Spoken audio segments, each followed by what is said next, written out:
So, ayan guys, for today's my video, ayan. Nilakad ko na naman at pinasyalan ko naman ang mga bakura ni Dico. At alam nyo ba guys, ayan, marami na namang bunga ang kanyang chiko. Ayan, malapit na siguro itong mahimik. Hihingi ako niyan kay Dico yan guys. So, marami na naman siyang bunga. Ayan, oh.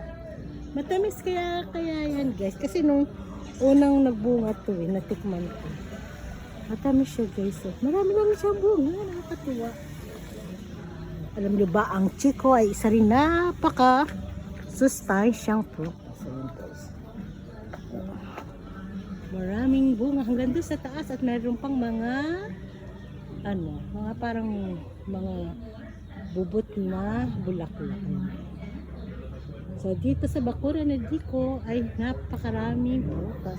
Guys, pag mga anihan ng mangga, ayan, kasi ang dami na naman, umpisa naman na namumulaklak ang kanyang mga puno. So, yun lang guys, and have a good day. Thank you so much guys.